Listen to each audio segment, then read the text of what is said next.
জুবিনদাৰ সমাধি ক্ষেত্ৰৰ চাৰিওফালৰ বাউণ্ডেৰীটো টাইলছ দি থকা হৈছে আৰু ওপৰৰ ভাগটো প্ৰায় কমপ্লিটে হ'ল, সন্মুখৰখিনি বাদ দি।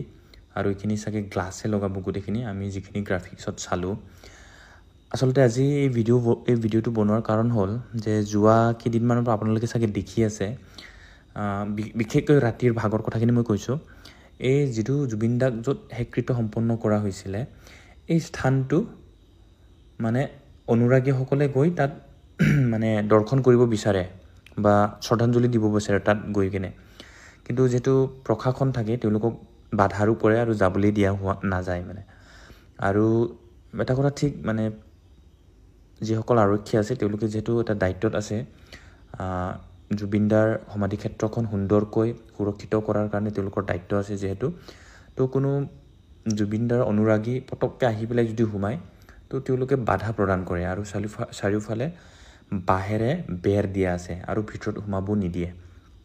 তো এটা কথা মই ক'ব বিচাৰিছোঁ যে যিসকল লোক আচলতে জুবিনদাৰ শেষকৃত্য সম্পন্ন হোৱা দিনাখন অৰ্থাৎ 23 তাৰিখে যিসকল লোক অহা নাই তেওঁলোকে স্বাভাৱিকতেই জুবিনদাৰ এই সমাধিস্থলীটো ওচৰৰ পৰা সেৱা জনাই শ্ৰদ্ধাঞ্জলি দিয়াৰ যিটো তেওঁলোকৰ ইচ্ছা, সেইটো স্বাভাৱিক কথা, মানে চবৰে আছে।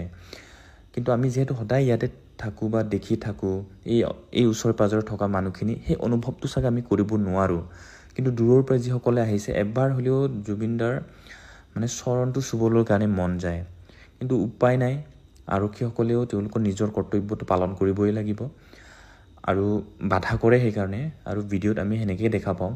আৰু এটা কথা মই ৰিকুৱেষ্ট কৰিব বিচাৰিছোঁ, যিহেতু দিনৰ ভাগত গোটেই কাম চলি থাকে, যাতে কৰ্মচাৰীবিলাকৰ অসুবিধা নহওক আৰু জুবিনদাৰ সমাধি ক্ষেত্ৰ খুব সোনকালে দ্ৰুতগতিত এইখিনি যিখিনি প্ৰাইমাৰী কাম সেইখিনি হৈ ল'লে মানে সকলোৰে কাৰণে সুবিধা হ'ব। যদি তাত মানুহ অহা যোৱা কৰে, জুবিনদাৰ অনুৰাগীসকল তাত মানে এনি টাইম ভিৰ কৰি থাকে, তেতিয়াহ'লে এই জেগাখিনি মানে কাম কৰিব নোৱাৰিব। অসুবিধাটো সেইটোৱে। কিন্তু কাৰোৰে মনত আঘাত হানাৰ কাৰণে আৰক্ষী আচলতে বাধা প্ৰদান নকৰে। আৰু মই এটা কথা আৰক্ষীকো ক'ব বিচাৰিছোঁ যে যদিহে ৰাতি ভাগত কাম নচলে বা কাম নকৰে, কেতিয়াবা কাম নকৰে বা মানে অলপ সময় গেপছ দিয়া যায়, তো সেইখিনি সময়ত যদি বিশেষ কোনো ব্যক্তিয়ে যদি শ্ৰদ্ধা সহকাৰে মানে জুবিনদাৰ ওচৰত গৈ সেৱা ল'ব বিচাৰে তেতিয়াহ'লে তেওঁলোকক এলাউ কৰি দিব লাগে। কাৰণ বহুত দূৰৰ পৰা আহি পেলাই দাদাৰ চৰণ এবাৰ চুব বিচাৰে। তো এটা নিয়মৰ ভিত্তিত সকলো ফালৰ পৰা যাতে অসুবিধা নোহোৱাকৈ তেওঁলোকক এই সুবিধাটো যদি কৰি দিয়ে তেতিয়াহ'লে দাদাৰ